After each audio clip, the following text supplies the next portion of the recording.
language multilingual release ആണ് ഈ ഒരു മൂവി കടുവ ഒരുങ്ങുന്നത് and it is gonna be great and grand this time and നമുക്കറിയുന്ന പോലെ this day is very special കാരണം ഒരുപാട് കാസ്റ്റും ഈ മൂവിയുടെ ഒരു ഇമ്പോർട്ടന്റ് കോർ ടീം എല്ലാവരും ഇവിടെ എത്തിച്ചേർന്നിട്ടുണ്ട് and now it's time that we have them on the stage.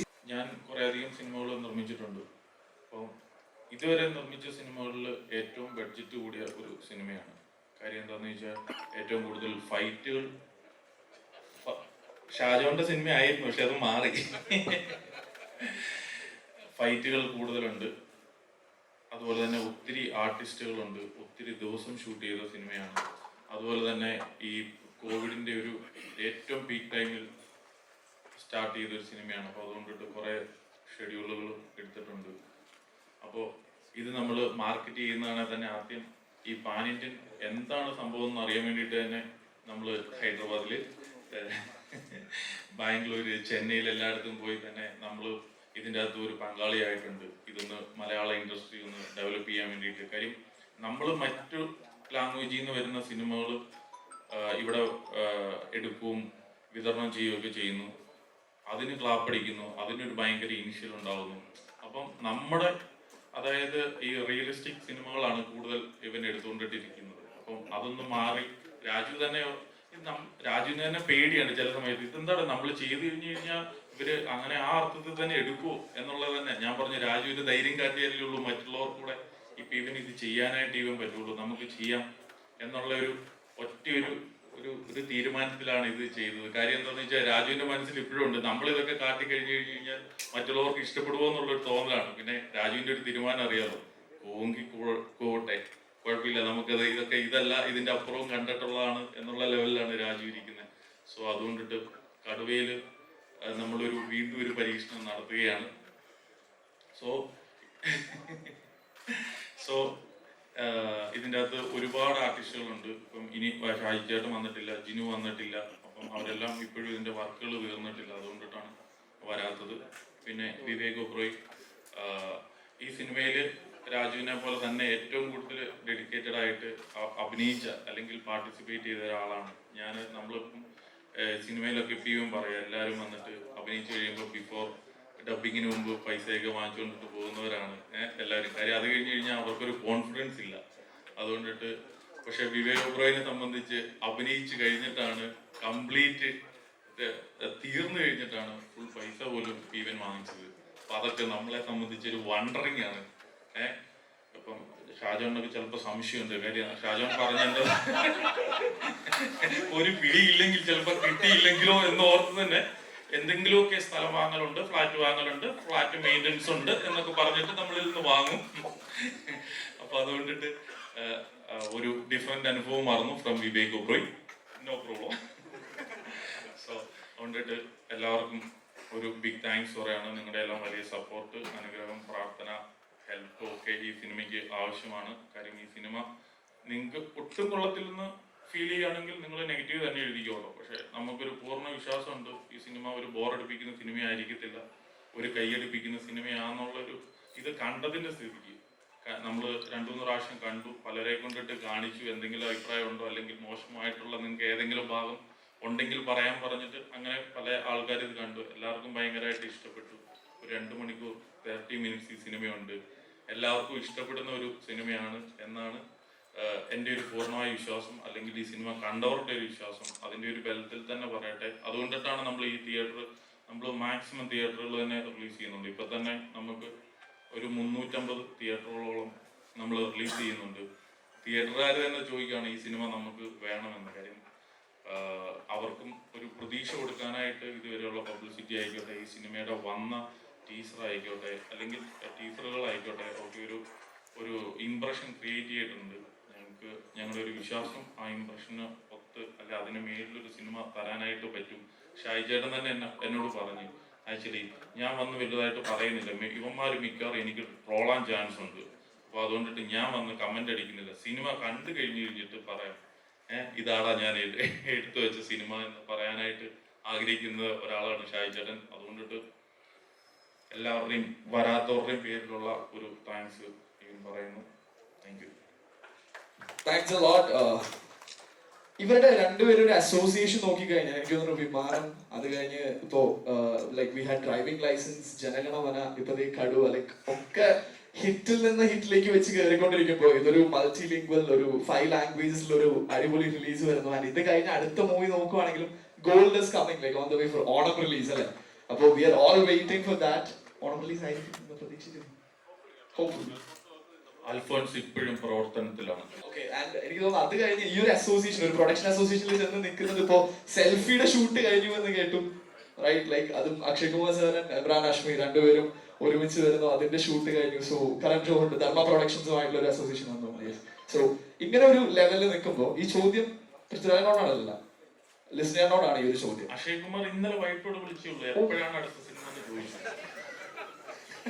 അതിന്റെ പറഞ്ഞു എപ്പോഴാണ് അടുത്ത സിനിമ? ഞാൻ പറഞ്ഞു ഈ വർഷം എപ്പോ വേണേലും ചെയ്യാൻ എന്നുള്ള രീതി പറഞ്ഞു. ആണല്ലോ. ഓക്കെ, ലിസ്റ്റിന്റെ ചോദ്യം ഇതാണ്, വളരെ സിമ്പിൾ ആണ്. പൃഥ്വിരാജ് സുകുമാരൻ ലിസ്റ്റിൻ ചേട്ടന്റെ ഭാഗ്യമാണോ, അതോ ലിസ്റ്റിൻ ചേട്ടൻ പൃഥ്വിരാജ് സുകുമാരന്റെ ഭാഗ്യമാണോ?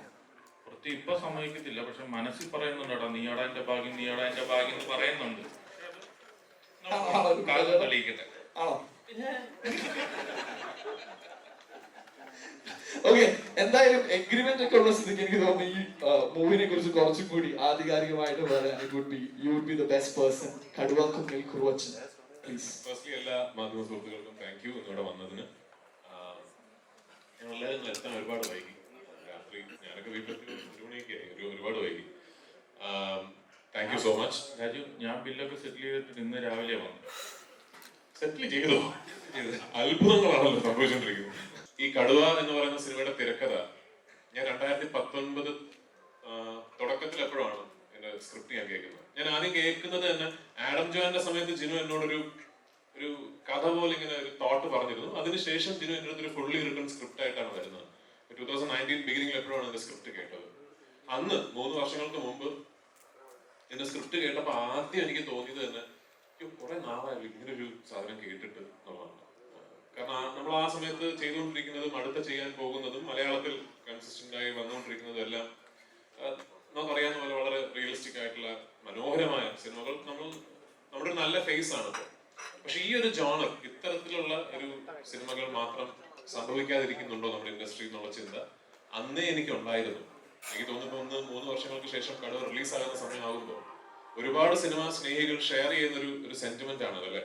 നമ്മുടെ ഇൻഡസ്ട്രിയിൽ ഈ മാസ് ആക്ഷൻ എന്റർടൈനേഴ്സ് ഉണ്ടാകുന്നില്ല, നമ്മുടെ ഇൻഡസ്ട്രിയിൽ ആ ജോണർ എവിടെയോ നമ്മൾ കൈവിട്ടു പോകുന്നു എന്നുള്ളൊരു തോന്നൽ. അപ്പൊ ആ ഒരു ഫൊഗോട്ടൺ ജോണറിന്റെ ഒരു എവേക്കനിങ് ആകട്ടെ ഈ സിനിമ എന്നുള്ളതാണ് എന്റെ ഏറ്റവും വലിയ ആഗ്രഹം.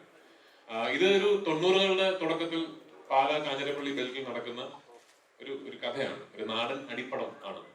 അപ്പൊ ഞാൻ ഇതിന്റെ സ്ക്രിപ്റ്റ് കേട്ടോണ്ടിരുന്നപ്പോ ഫുൾ എന്റെ മനസ്സിലേക്ക് വന്ന, നമ്മൾ ഈ സ്ക്രിപ്റ്റ് കേൾക്കുമ്പോൾ ഈ ചില കണ്ട സിനിമകളുടെ റെഫറൻസസും ഓർമ്മകളും ഒക്കെ നമ്മുടെ മനസ്സിലേക്ക് വരുമല്ലോ. അപ്പൊ എന്റെ മനസ്സിലേക്ക് അങ്ങനെ ഓടിയെത്തിയ, നമ്മൾ ചെറുപ്പകാലത്ത് തിയേറ്ററിൽ പോയി ഫസ്റ്റ് കണ്ട് കൈയടിച്ച ലാലേട്ടന്റെയും മമ്മൂക്കയുടെയും സുരേഷ് ചേട്ടന്റെയും ഒക്കെ സിനിമകൾ ഇങ്ങനെ മനസ്സിലേക്ക് ഓടിയെത്തിയപ്പോ അതിൽ ഭൂരിഭാഗവും ആക്ച്വലി ഷാജിയേട്ടന്റെ സിനിമകളെ കുറിച്ചാണ് ഞാൻ ചിന്തിച്ചത്. അങ്ങനത്തെ മേക്കിംഗ്, അങ്ങനത്തെ ടേക്കിങ്സ്, അത്തരത്തിലുള്ള ക്യാമറ മൂവ്മെന്റ്സും ഒക്കെ. അപ്പൊ അതുകൊണ്ടാണ് ഈ സ്ക്രിപ്റ്റ് കേട്ട് കഴിഞ്ഞപ്പോൾ ഞാനാണ് ആദ്യം ഷാജിയേട്ടനെ വിളിച്ചത്. അദ്ദേഹം വിളിച്ചിട്ട്, ഷാജിയേട്ടാ ഒരു സ്ക്രിപ്റ്റ് ഞാൻ കേട്ടു. അന്ന് 2019 തന്നെ അദ്ദേഹം മലയാളത്തിൽ ഒരു സിനിമ ചെയ്തിട്ട് എനിക്ക് ഓർമ്മ ശരിയാണ് 6-7 വർഷങ്ങളായിരുന്നു. ഞാൻ പറഞ്ഞു, ഈ ഒരു സ്ക്രിപ്റ്റ് കേട്ടിട്ട് ഇതാണ് ഷാജിയേട്ടനെ തിരിച്ച് മലയാളത്തിലേക്ക് ഒരു തിരിച്ചുവരവായിട്ട് കാണേണ്ട സിനിമ എന്ന് തോന്നുന്നുണ്ടെങ്കിൽ ഇത് ഷാജിയേട്ടൻ ചെയ്യണം. ഷാജിയേട്ടൻ ചെയ്താൽ ഇതിൽ ഞാൻ അഭിനയിക്കാം, ഞാനിത് നിർമ്മിക്കുകയും ചെയ്യാം, എന്റെ സുഹൃത്ത് ലിസ്റ്റിനുമായിട്ട് ചേർന്ന് നിർമ്മിക്കുകയും ചെയ്യാൻ ഞാൻ പറഞ്ഞിരുന്നു. ഷാജിയേട്ടൻ സ്ക്രിപ്റ്റ് വായിച്ചു, അദ്ദേഹത്തിന് ഭയങ്കര ഇഷ്ടപ്പെട്ടു. അങ്ങനെയാണ് ഇതൊരു ഷാജി കൈലാസ് സിനിമയായി മാറുന്നത്. എനിക്ക് ഏറ്റവും വലിയ സന്തോഷം, ഇത് 100% ഒരു ഷാജി കൈലാസ് സിനിമയാണ്. ഷാജിയേട്ടനെ നമ്മൾ എല്ലാവരും ഇഷ്ടപ്പെട്ട, കാണാൻ ആഗ്രഹിക്കുന്ന ഒരു ഷാജി കൈലാസ് സിനിമ കാണാൻ പണ്ട് നമ്മൾ തിയേറ്ററിൽ പോകുമ്പോൾ എന്തൊക്കെ കാണണമെന്ന് ആഗ്രഹിച്ചായിരുന്നു പോയത്, അതെല്ലാം കാണാൻ സാധിക്കുന്ന ഒരു സിനിമയാണ് കടുവ എന്നാണ് എൻ്റെ ഒരു പ്രതീക്ഷ. എനിക്ക് ഈ സിനിമ വർക്കാകണമെന്ന് വലിയ ആഗ്രഹമുണ്ട്. സ്വാഭാവികമായിട്ടും ഞാൻ അഭിനയിച്ച സിനിമ ആയതുകൊണ്ട്, നിർമ്മിച്ച സിനിമ ആയതുകൊണ്ട്. പക്ഷെ അതിലുപരി എനിക്ക് തോന്നുന്നു ഈ സിനിമ വർക്കായാലും ചിലപ്പോൾ ഇനി നമ്മുടെ ഇൻഡസ്ട്രിയിൽ at least once in a while ഇത്തരത്തിലുള്ള ഈ മാസ് മസാല ആക്ഷൻ എന്റർടൈനേഴ്സും ഉണ്ടാകും എന്നൊരു പ്രതീക്ഷ എനിക്കുണ്ട്. ഒരു റെക്കറിംഗ് നെറേറ്റീവ് ആണ് നമുക്കിടയിൽ. ഈ നല്ല ആക്ഷൻ സിനിമകൾ കാണണമെങ്കിൽ, അല്ലെങ്കിൽ നല്ല മാസ് എന്റർടൈനേഴ്സ് കാണണമെങ്കിൽ അന്യഭാഷാ ചിത്രങ്ങൾ കാണണം എന്നുള്ളത്. ആ നെറേറ്റീവ് നമുക്ക് നിർത്തണം. മലയാളത്തിലും അത്തരം സിനിമകൾ വേണം. നമ്മൾ സൃഷ്ടിക്കുന്ന മനോഹരമായ റിയലിസ്റ്റിക് ആയിട്ടുള്ള, ഇന്റലക്ച്വൽ ആയിട്ടുള്ള, സോഷ്യലി റിലവന്റ് ആയിട്ടുള്ള സിനിമകൾക്കിടയിൽ ഇത്തരം സിനിമകൾക്കും ഒരു സ്പേസ് ഉണ്ടാകണം എന്നാണ് എൻ്റെ അഭിപ്രായം. അപ്പോഴാണ് ഒരു ഇൻഡസ്ട്രി ഫുള്ളി എന്താണ് മൾട്ടി ഫെസറ്റഡ് ആകുന്നത്.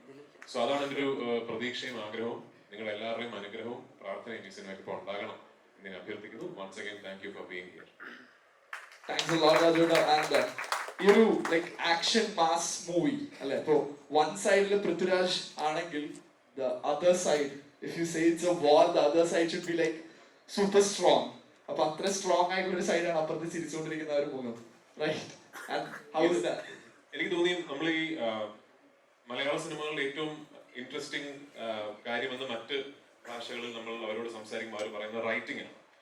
നമ്മളിപ്പോൾ ഒരു മാസ് ആക്ഷൻ എന്റർടൈനർ മൗണ്ട് ചെയ്യുമ്പോൾ പോലും നമ്മൾ വളരെ കൺവീനിയന്റ് ആയിട്ടുള്ള, വളരെ സൽഗുണസമ്പന്നനായ ഒരു നായകനും എല്ലാ കുഴപ്പങ്ങളും ഉള്ളൊരു വില്ലനും, അത്തരത്തിലുള്ള ഒരു നെറേറ്റീവ് അല്ല നമ്മുടെ സിനിമകൾക്ക് ഉണ്ടാകാറുള്ളത്.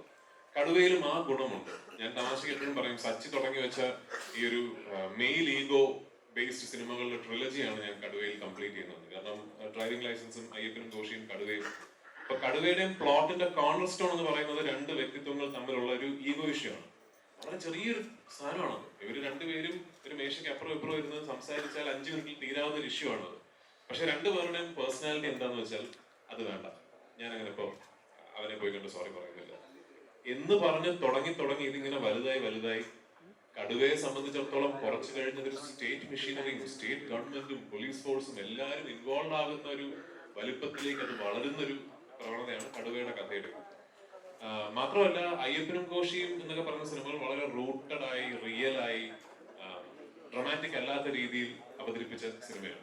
കടുവ അങ്ങനെയല്ല. കടുവ എല്ലാ സിനിമാറ്റിക് ലിബർട്ടീസും എടുത്ത് ഒരു മെയിൻ സ്ട്രീം മാസ് ആക്ഷൻ എന്റർടൈനറിന്റെ സിനിമാറ്റിക് ലാംഗ്വേജിൽ പറയുന്ന ഒരു കഥയാണ്. അപ്പൊ ഇതില് ഒരാൾ നല്ലവൻ മറ്റൊരാൾ മോശക്കാരൻ എന്നുള്ളൊരു വേർതിരിവല്ല. ഈ രണ്ടുപേർക്കും ശരികളും തെറ്റുകളും ഉണ്ട്. രണ്ടുപേരും ഈ കഥയുടെ പല ഭാഗങ്ങളിലായി തെറ്റുകളും ശരികളും ചെയ്തിട്ടുണ്ട്. അപ്പൊ രണ്ടുപേരും ഈക്വലി പവർഫുൾ ആയിരിക്കണം എന്ന് ഈ സ്ക്രിപ്റ്റിൽ തന്നെയുണ്ട്. രണ്ടും ഈക്വൽ ഫോഴ്സസ് ആണ്. ഒരു immovable object meeting unstoppable force എന്ന് പറയുന്ന പോലെ രണ്ടുപേരും ഈക്വൽ ഫോഴ്സസ് ആണെന്നുള്ളൊരു തോന്നൽ കാണുന്ന ആൾക്കാർക്ക് ഉണ്ടാകണം എന്നുള്ളത് സ്ക്രിപ്റ്റിൽ തന്നെയാണ്. അപ്പൊ അതിന് ഞങ്ങൾ കാസ്റ്റിംഗ് ഓപ്ഷൻസിനെ പറ്റി ആലോചിച്ചപ്പോൾ ഞാനാണ് വിവേകിന്റെ പേര് ആദ്യം സജസ്റ്റ് ചെയ്തത്. വിവേകിന്റെ പേര് പറഞ്ഞോളാം എല്ലാവരും ഇമ്മീഡിയറ്റ്ലി ഉപ്പരനായിരിക്കും, ഉപ്പരെ ഞാൻ കൊണ്ടുവരുമല്ലോ, അങ്ങനെയാണ് ഞാൻ വിളിച്ച് you have to come and do this for me എന്ന് പറഞ്ഞു. ഞങ്ങൾ ലൂസിഫർ മുതൽ വലിയ സുഹൃത്തുക്കളാണ്. നമ്മള് ഇൻഫാക്ട് അങ്ങനെ എപ്പോഴും സംഭവിക്കാറില്ല. നമ്മൾ സിനിമ ചെയ്തിട്ട് ഒരു റിലേഷൻഷിപ്പ് തുടങ്ങി അത് സിനിമയ്ക്ക് വെളിയിലും ആ റിലേഷൻഷിപ്പ് കൊണ്ടു നടക്കുക എന്ന് പറയുന്നത് doesn't happen with everyone after every film. But Vivek and me are now truly, we share a bond beyond cinema. Our families know each other. അപ്പോ ഞാൻ വിളിച്ചിട്ട് ഞാൻ വളരെ ചോദ്യമൊന്നും വേണ്ട, ഇത്രാം തീയതി വരണമെന്ന് പറഞ്ഞു. ഒരു ഈ പറയുന്ന പോലെ നിങ്ങൾ കാണുന്ന പോലല്ല ആക്ച്വലി. വിവേകിന് സിനിമയ്ക്ക് വെളിയിൽ ഒരുപാട് തിരക്കുകളുള്ള ഒരാളാണ്. എനിക്ക് പേഴ്സണലി അറിയാവുന്നുണ്ട്. സോ അതെനിക്ക് പേഴ്സണലി അറിയാവുന്ന ഒരാളായതുകൊണ്ട് വിവേക സമയം കണ്ടെത്തി എനിക്ക് വേണ്ടി ഇത്രയും പ്രശ്നങ്ങളും സ്റ്റോപ്പേജസും വീണ്ടും ഷെഡ്യൂളുകളും ഒക്കെ ആയ സിനിമയ്ക്ക് ഓരോ പ്രാവശ്യവും സമയം കണ്ടെത്തി എനിക്ക് വേണ്ടി സിനിമ ഒന്ന് ചെയ്തു എന്ന് പറയുന്ന എത്ര വലിയൊരു എഫേർട്ട് ആയിരുന്നു എന്നുള്ളത് മറ്റാരേക്കാളും എനിക്കറിയാം. I will forever be thankful to him for that. ഇതിലെ ജോസഫ് ചാണ്ടി എന്ന് പറയുന്ന കഥാപാത്രം വിവേക് ഓബ്രോയ് എന്ന നടൻ ചെയ്തു എന്നത് 100% ഈ സിനിമയ്ക്കാണ് ഗുണം ചെയ്തിരിക്കുന്നത്. ആൻഡ് ഇന്നും വിവേകിനെ ഡയറക്റ്റ് ചെയ്തൊരു ഡയറക്ടർ എന്ന നിലയ്ക്ക് I can confidently say is nowhere near fully explored as an actor. So he's like more to be explored. Absolutely. Okay, so let's see like what he gonna say, Vivek Oberoi. What do you have to say? Like मुझे लगता है आपका पहला movie जो था that was with Mohanlal sir, right? In company. And then you did a movie with both of them, Prithviraj and Mohanlal sir in Lucifer. And now we are with Prithviraj sir for this movie. So how was the experience and what do you have to say about this movie on an all over thing? Experience was horrible. No, I love Prithvi. I think he's a phenomenal powerhouse of talent. Only problem I have is he makes everybody insecure because he does so many things, man. I mean, yesterday I made a statement. I said that Prithviraj is Kerala's Kamal Haasan. I know it's a big statement to make, but look, he's able to act, dance, produce, edit, write, sing. oh my God, what doesn't he do? Only Samyuktha is safe. Even if he shaves, he can't do her role. Huh?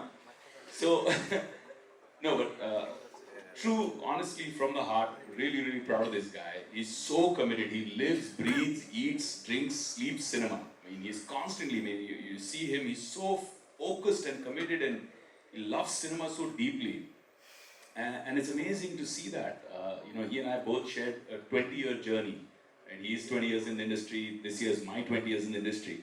But if I just see everything that Prithvi has achieved in comparison with myself, he's achieved so much more as a creative person because of that sheer dedication, passion, and single-minded focus. And that's amazing. It's amazing to work with somebody like that. He inspires me in many, many ways.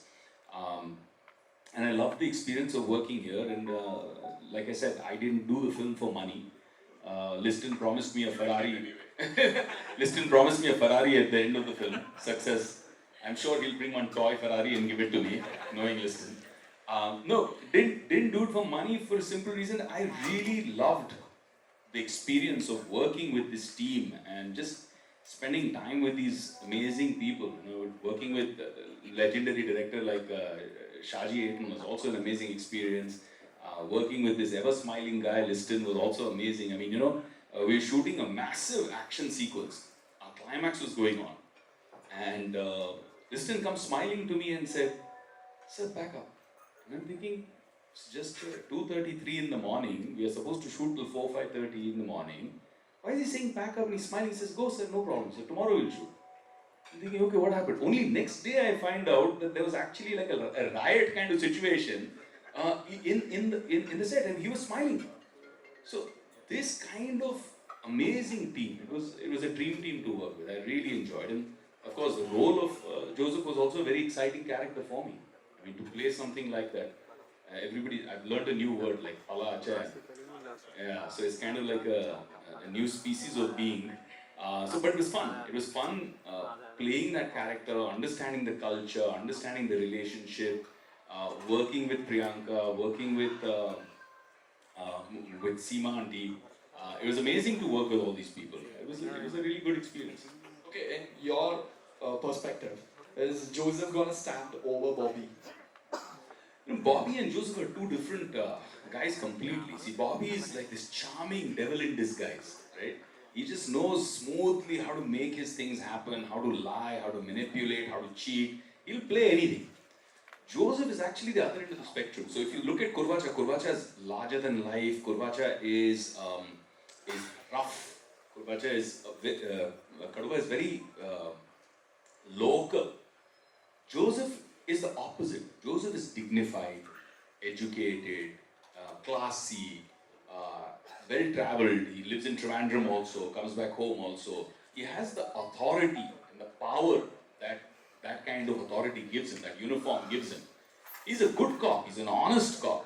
He's a good Christian who loves to go, to church every Sunday. He's a pillar of his community. He's a good father, good husband, wonderful son. He's really wants to make his mother proud, his family honor, name, everything means a lot to him. What I loved about Joseph's character is to see one small sin, right, which is the sin of arrogance, the sin of ego. One small thing like that becoming like a virus, in his mind and corrupting him. He could have easily just sorted the situation with Kaduva. He could have just said, "Listen man, it's okay, sorry, forget about it." But that one ego, that male ego, that drove him to say, "No, I'm going to hit back. If he gave me one, I'll hit him two." That drives you to do things that you would not do normally, and then takes you down a very, very negative spiral. So for me, Joseph's character was exploring that kind of story where a regular guy, a good guy, can take things to such a point just out of ego. This overcompensation, over-attacking for something that somebody has done to him. That I've never done in 20 years of my career. I've never done a character like that. So for me, it was a very different exploratory journey. I didn't want to play Joseph like a very larger-than-life guy who's, pulling his collar. I've done a lot of that. For me, I wanted to play a very serious, simple, honest guy who's looking straight. Bobby's still very stylish. Joseph is very, very real. Kaduva, ഞാൻ ഷാജി സാറിന്റെ സിനിമകളെല്ലാം കണ്ടു വളർന്നു എന്ന് പറയാം. പക്ഷെ പല സിനിമകളും ഞാൻ തിയേറ്ററിലല്ല കണ്ടിട്ടുള്ളത്. 2000-2001 അദ്ദേഹത്തിന്റെ മികച്ച സിനിമകൾ ഒരുപാട് വന്നിട്ടുള്ളത്. ഞാൻ പലപ്പോഴും ടി വിയിലാണ് ഞാൻ കണ്ടിട്ടുള്ളത്. എൻ്റെ ഓർമ്മ ശരിയാണെങ്കിൽ ഞാൻ അദ്ദേഹത്തിന്റെ ആദ്യത്തെ സിനിമ തിയേറ്ററിൽ കാണുന്നത് ചിന്താമണി കൊലക്കേസാണ്. അത് ഞാൻ സ്കൂളിൽ പഠിക്കുമ്പോൾ വാശി പിടിച്ചത്, സിനിമ ഭയങ്കര ഹിറ്റാണ്, അപ്പോൾ വാശി പിടിച്ച് എൻ്റെ അമ്മയും മുത്തശ്ശനും കൂടിയാണ് എന്നെ ആ സിനിമ കാണിക്കാൻ കൊണ്ടുപോകുന്നത്. അപ്പോൾ അന്ന് ആ പാലക്കാട് തിയേറ്ററിൽ ഉണ്ടായിരുന്ന ഓളം, ആ ഒരു എന്താ പറയാ, സിനിമ കാണുക എന്നുള്ളതിന് ഉപരി അതിൻ്റെ ഒരു എക്സ്പീരിയൻസ് അതെനിക്ക് ഇപ്പോഴും ഓർമ്മയുണ്ട്. പിന്നീട് ഞാൻ എനിക്ക് ഇതുപോലെയുള്ള വലിയ സിനിമകൾ, തിയേറ്ററിൽ ഓളം സൃഷ്ടിക്കുന്ന സിനിമകൾ, ഒരു മാസ് കമേഴ്ഷ്യൽ എന്റർടൈനേഴ്സ് എനിക്ക് പൊതുവെ ഇഷ്ടമാണ്. അയ്യപ്പൻ ഘോഷിയുടെ ഒരു കമേഴ്ഷ്യൽ വേർഷൻ ആയിട്ടുള്ള തെലുങ്കില് ഭീംല നായിക അതിന്റെ റീമേക്ക് ചെയ്തത് ഞാനാണ്. അപ്പൊ എൻ്റെ ആദ്യത്തെ തെലുങ്കിലെ റിലീസ് അതായിരുന്നു.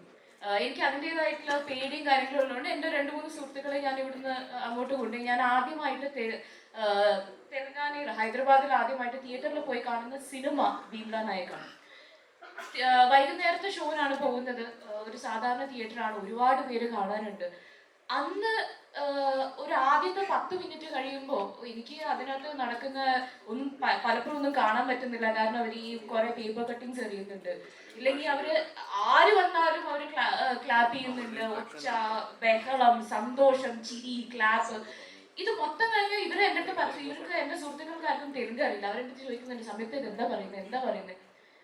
അപ്പൊ എനിക്കും മുഴുവനായിട്ട് മനസ്സിലാവുന്നില്ല. അപ്പൊ അന്നാണ് ആദ്യമായിട്ട് ഇങ്ങനെ ഒരു എന്താ പറയുക, ഒരു തിയേറ്റർ എക്സ്പീരിയൻസ് എനിക്ക് റീഡിഫൈൻഡ് ആയത് അന്നാണ്. ഭയങ്കര സന്തോഷം തോന്നി അത് കഴിഞ്ഞ് ഇറങ്ങിയപ്പോൾ. അന്ന് എൻ്റെ അടുത്ത് എൻ്റെ ഫ്രണ്ട്സ് ചോദിച്ചൊരു ചോദ്യമുണ്ട്, എന്താണ് നമുക്ക് നമ്മുടെ നാട്ടിൽ നമുക്ക് അറിയാവുന്ന ഒരു ഭാഷയിൽ ഇങ്ങനെ ഒരു സിനിമ തിയേറ്ററിൽ കാണാൻ പറ്റുക എന്നുള്ളത്. അപ്പൊ ഞാനന്നിങ്ങനെ പറഞ്ഞു, ഓക്കെ കടുവ ഇറങ്ങുന്നുണ്ട്, അന്ന് കാണാം എന്ന് പറഞ്ഞു. അപ്പൊ ഞാൻ ആ ഒരു എക്സ്പീരിയൻസ് ആണ് ഞാൻ തിയേറ്ററിൽ പ്രതീക്ഷിക്കുന്നത്. പിന്നെ പൃഥ്വിരാജ് സുകുമാരൻ ദ ബ്രാൻഡ്, ഇത് ഞാൻ സിനിമയിൽ വന്നപ്പോൾ തൊട്ട് ഞാൻ കേൾക്കുന്ന ഒരു പേരാണ്. ഞാൻ ആദ്യം ബില്ലി ചെയ്യുന്ന സമയത്ത് അതിന്റെ പ്രൊഡക്ഷൻ E4 എന്റർടൈൻമെന്റ് ആണ്. അവരുടെ തൊട്ട് മുമ്പിലത്തെ സിനിമ എസ്രേ ആയിരുന്നു. അന്ന് പ്രൊഡ്യൂസർ ആയിട്ടുള്ള സീരീസ് സരച്ചേട്ടൻ ഇങ്ങനെ പറയുന്ന, സോറി രാജു സർ അങ്ങനെ കുറെ ഞാൻ കേട്ടു. പിന്നെ ഇതിൽ ഏറ്റവും ഇൻട്രസ്റ്റിംഗ് ആയിട്ടുള്ള ഒരു കാര്യം, അടുത്ത ഞാൻ ചെയ്യുന്നത് തീവണ്ടിയാണ്. തീവണ്ടിയുടെ producers August cinema, Shaji Nadesan. Shaji ചേട്ടൻ എനിക്ക് ആദ്യമായിട്ട് മെസ്സേജ് അയച്ചപ്പോൾ, വാട്സാപ്പിൽ മെസ്സേജ് അയച്ചപ്പോൾ, ഷാജി സാർ DP ഭയങ്കര ഉഗ്രനാണ്. അതിൽ പൃഥ്വിയുടെ ഒരു ഫോട്ടോ ആണ്, ഈ ചിരി കാണാനാണ് എനിക്കിഷ്ടം എന്ന് പറഞ്ഞ ഒരു ഫോട്ടോ. അപ്പോ എനിക്ക് പിന്നീടാണ് ഞാൻ അറിഞ്ഞത്, എന്നെ തീവണ്ടിയുടെ കാസ്റ്റ് ചെയ്യുന്നതിന് മുമ്പ് എൻ്റെ ഒരു ഫോട്ടോ പൃഥ്വിക്ക് അയച്ചു കൊടുത്ത അഭിപ്രായമൊക്കെ ചോദിച്ചിട്ടുണ്ടായിരുന്നു. പിന്നീട് എന്താണ് യഥാർത്ഥ അഭിപ്രായം പറഞ്ഞത് എൻ്റെ അടുത്ത് പറഞ്ഞിട്ടില്ല. സോ അന്നും ഞാൻ കേൾക്കുന്നു. പിന്നീട് തീവണ്ടി റിലീസ് ആവുന്ന സമയത്ത് ഞങ്ങൾ ട്രിവാൻഡ്രത്ത് തിയേറ്റർ വിസിറ്റിന് പോയപ്പോൾ അന്ന് ലൂസിഫറിന്റെ ഷൂട്ട് നടക്കുകയാണ്. അന്നാണ് ഈ ചർച്ചകൾ മുഴുവൻ ഞാൻ കേൾക്കുന്നത്. അത്ഭുതത്തോടു കൂടിയാണ്. അതായത് ഇദ്ദേഹം ഇരിക്കുന്ന സ്ഥലത്ത് നിന്നിട്ട് ആ ലെൻസിനെ കുറിച്ച് പറയും, അത് പറയും, ഇത് പറയും. അതായത് ഇതിലെല്ലാം കേൾക്കുമ്പോൾ മനസ്സിലാവുന്ന ഒരു സഞ്ചരിക്കുന്ന ഫിലിം സ്കൂൾ ആയിട്ടാണ് എനിക്ക്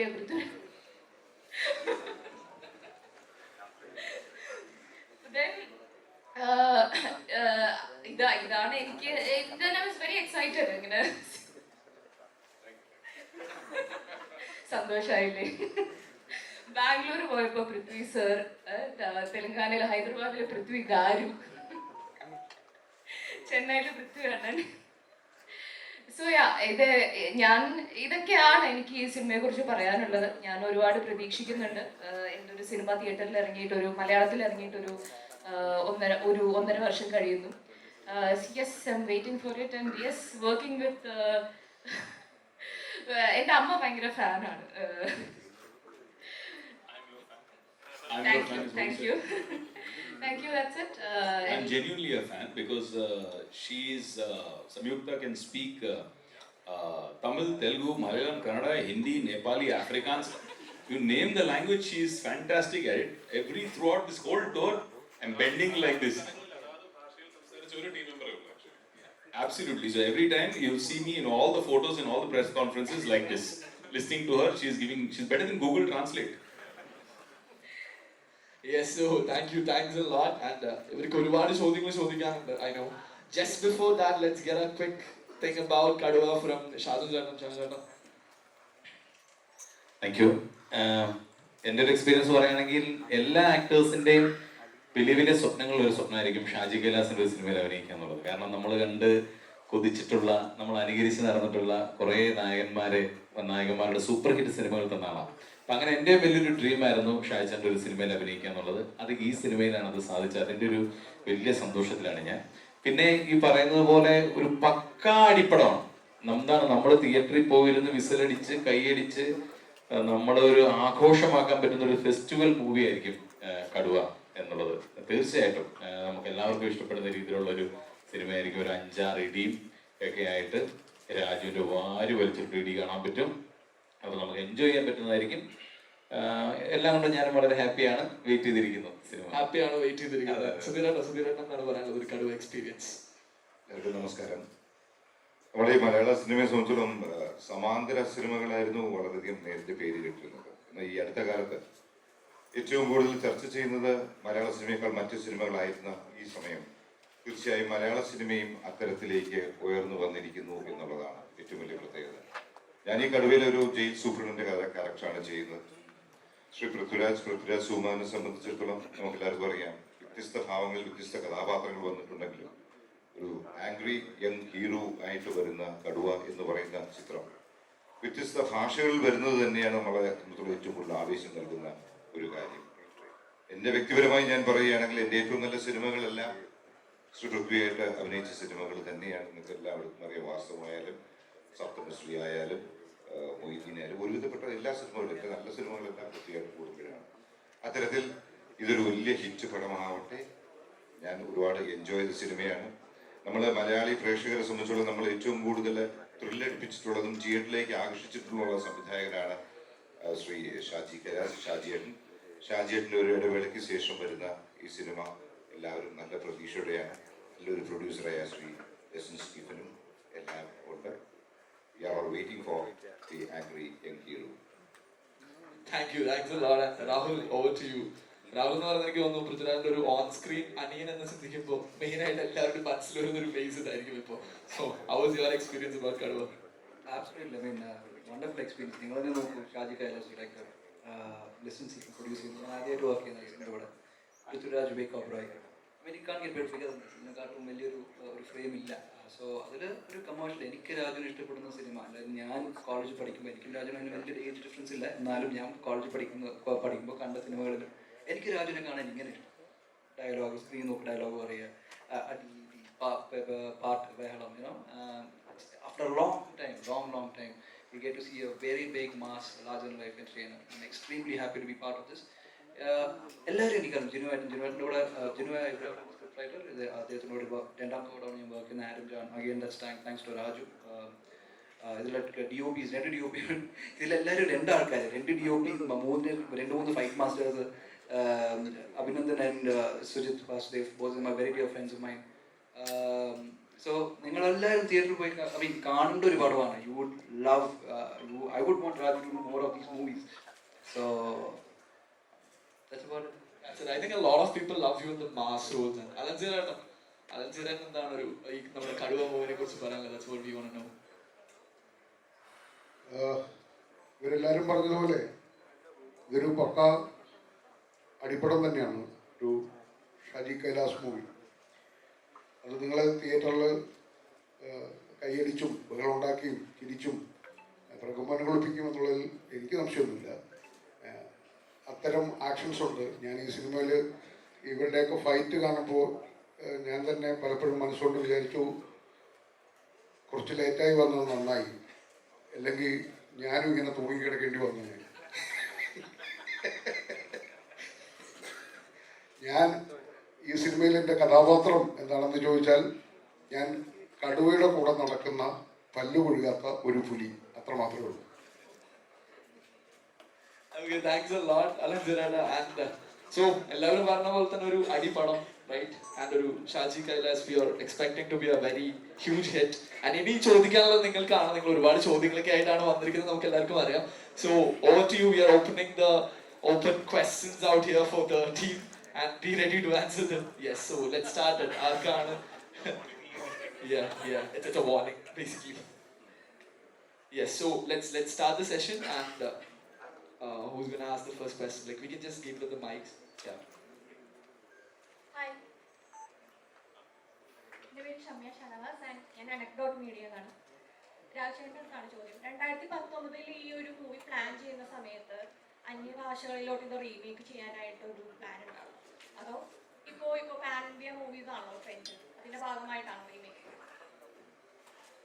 ഈ റീമേക്കുകളുടെ കാലം പതുക്കെ അന്യാധീനപ്പെട്ടു പോകും എന്നൊരു തോന്നലുള്ള ഒരാളാണ് ഞാൻ. എന്താ വെച്ചാൽ ഇനിയിപ്പോ സേ ഫോർ എക്സാമ്പിൾ ഭോജ്പുരി ഭാഷയിൽ ഒരു ഗംഭീര സിനിമ ഇറങ്ങും. അത് തിയേറ്ററിൽ ഇറങ്ങി ഒരു 4 ആഴ്ച കഴിയുമ്പോൾ ഏതെങ്കിലും ഒരു സ്ട്രീമിംഗ് സർവീസിൽ വരും. ഈ സ്ട്രീമിംഗ് സർവീസിൽ വന്നു കഴിയുമ്പോൾ ഭയങ്കരമായിട്ട് അതിനെക്കുറിച്ച് ചർച്ചകൾ ഉണ്ടാവും. നമ്മൾ ഇവിടെ നിന്ന് കേൾക്കും, ആമസോണിലോ നെറ്റ്ഫ്ലിക്സിലോ ഹോട്ട്സ്റ്റാറിലോ സോണി ലിവിലോ സിയിലോ ഏതെങ്കിലും ഒരു പ്ലാറ്റ്ഫോമിൽ ഇങ്ങനെ ഒരു ഭോജ്പുരി ഫിലിം ഉണ്ട്, ഗംഭീര പടമാണ്, കാണണം. അറ്റ്ലീസ്റ്റ് നമ്മളിലെ സിനിമാ സ്നേഹികളെങ്കിലും സബ് ടൈറ്റിൽ വെച്ചോ അല്ലെങ്കിൽ മേ ബി ഒരു മലയാളം ഡബ് ഉണ്ടെങ്കിൽ അങ്ങനെയോ ആ സിനിമ കാണും. അപ്പം അതേ സംവിധായകൻ അടുത്തൊരു സിനിമ ചെയ്യുമ്പോൾ എന്റെ സിനിമ കഴിഞ്ഞ സിനിമ ഇറങ്ങിയപ്പോൾ എല്ലാ ഭാഷകളിൽ നിന്നും ഇത്രയും നമുക്ക് ഫീഡ്ബാക്ക് കിട്ടി, അപ്പൊ എന്റെ അടുത്ത സിനിമ ഞാൻ ഇനി എല്ലാ ഭാഷകളിലും റിലീസ് ചെയ്യാൻ ഒരു തോന്നൽ ആ സംവിധായകനും നിർമ്മാതാവിനും ഉണ്ടാവും. ഇപ്പൊ ജനഗണമന നമുക്കിപ്പോ ഈ ജനഗണമന റിലീസായി അങ്ങനെ ഒരു വൈഡ് റിലീസൊന്നും ഇല്ലായിരുന്നു. ഡബ്ഡ് വേർഷൻസ് ഒക്കെ ചില മൾട്ടിപ്ലക്സുകളിൽ റിലീസ് ചെയ്തുവെങ്കിലും നെറ്റ്ഫ്ലിക്സിൽ വന്നേ പിന്നെ ആ സിനിമയുടെ ഒരു റെസ്പോൺസ് കാണുമ്പോൾ ഇപ്പൊ ഞങ്ങൾ ആലോചിക്കണം, അതിന്റെ ഒരു സെക്കൻഡ് പാർട്ട് ചെയ്യുകയാണെങ്കിൽ നമ്മൾ തന്നെ എല്ലാ ഭാഷയിലും ചെയ്ത് ഇറക്കണം എന്നുള്ളൊരു ചിന്ത നമുക്ക് തന്നെ ഉണ്ട്. കടുവയെ സംബന്ധിച്ചിടത്തോളം ഇത് ഈ പാൻ ഇന്ത്യ എന്നാണ് പറയുന്നത്, അത് വേറൊരു ചർച്ചാ വിഷയമാണ്. ഞാൻ നേരത്തെ 1-2 ഇന്റർവ്യൂസിൽ ഞാൻ സൂചിപ്പിച്ചൊരു കാര്യമുണ്ട്. അതായത് നമ്മുടെ സിനിമകൾ റിലീസ് ആകുന്ന വിവരവും ആ സിനിമകളെ കുറിച്ചുള്ള ഇൻഫർമേഷനും ഇനി മുതൽ നമ്മൾ തന്നെ നേരിട്ട് ഫസ്റ്റ് ഹാൻഡ് രാജ്യമെമ്പാടുമുള്ള ആൾക്കാർക്ക് ആ ഇൻഫർമേഷൻ നമ്മൾ ഷെയർ ചെയ്യേണ്ട ഒരു കാലം ആയി എന്നാണ് എന്റെ തോന്നൽ. ഇതിപ്പോ കടുവ നമ്മൾ 5 ഭാഷകളിൽ ഡബ് ചെയ്ത് തിയേറ്ററിൽ റിലീസ് ചെയ്യുന്നതുകൊണ്ട് ഇനി എക്സ്ട്രാ കുറെ കോടികൾ റവന്യൂ ഉണ്ടാകും എന്നുള്ളതല്ല അതിന്റെ. ഇന്നിപ്പോ ഒരു വലിയ തെലുങ്ക് സിനിമ റിലീസ് ചെയ്യുമ്പോൾ നമ്മൾ ഇവിടുത്തെ മാധ്യമങ്ങളിലല്ലാതെ അത് വാർത്തയാവുന്നില്ലേ? ഒരു വലിയ കന്നഡ പടം റിലീസാകുമ്പോൾ നമ്മുടെയൊക്കെ മാധ്യമങ്ങൾ അത് വാർത്തയാകുന്നില്ലേ? ഒരു വലിയ മലയാള സിനിമ റിലീസാകുമ്പോൾ അവിടുത്തെ മാധ്യമങ്ങളിൽ അത് വാർത്തയാകണം എന്ന് ആഗ്രഹിക്കുന്ന ഒരാളാണ് ഞാൻ. അപ്പൊ ആ ഒരു പ്രോസസ്സിന്റെ തുടക്കമായിട്ട് മാത്രമാണ് ഞാൻ ഈ കടുവയുടെ ഈ മൾട്ടി സിറ്റി പ്രൊമോഷണൽ ടൂറിനെ കാണുന്നത്. ഇത് കടുവയ്ക്ക് വേണ്ടി നമ്മൾ ചെയ്യുന്ന ഒരു പ്രോസസ് അല്ല, കടുവയിൽ തുടങ്ങുന്ന ഒരു പ്രോസസ്സാണ്. ഇനി എന്റേത് എന്ന് മാത്രമല്ല, എല്ലാ വലിയ സിനിമകൾക്കും ദുൽഖർ കുറുപ്പിന് ചെയ്തതുപോലെയും ഞാനിപ്പോൾ കടുവയ്ക്ക് ചെയ്യുന്നത് പോലെയും രാജ്യമെമ്പാടുമുള്ള സിനിമാ സ്നേഹികൾക്കും മാധ്യമങ്ങൾക്കും മലയാളത്തിൽ നിന്ന് ഇങ്ങനൊരു സിനിമ റിലീസ് ആകുന്നു എന്ന് അറിയുന്ന വിധത്തിൽ വേണം റിലീസ് ആക്കാൻ എന്നൊരു ആഗ്രഹം എനിക്കുണ്ട്.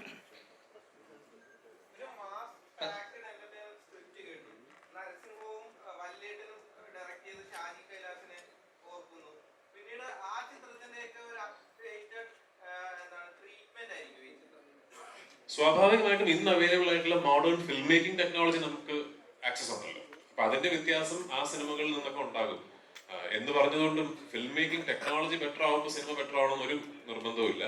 പക്ഷെ ആ വ്യത്യാസം നിങ്ങളുടെ വ്യൂയിങ് എക്സ്പീരിയൻസിലുണ്ടാവും. ഇന്നിപ്പോ നമുക്ക് ബെറ്റർ ക്യാമറാസ് അവൈലബിൾ ആണ്, ബെറ്റർ സൗണ്ട് സിസ്റ്റംസ് അവൈലബിൾ ആണ്. നമ്മുടെ വ്യൂയിങ് എക്സ്പീരിയൻസ് തന്നെ ബെറ്റർ ആയിട്ട് ഇന്നത്തെ തിയേറ്റേഴ്സ് എല്ലാം അറ്റ്മോസ് എക്യുപ്ഡ് ആണ്.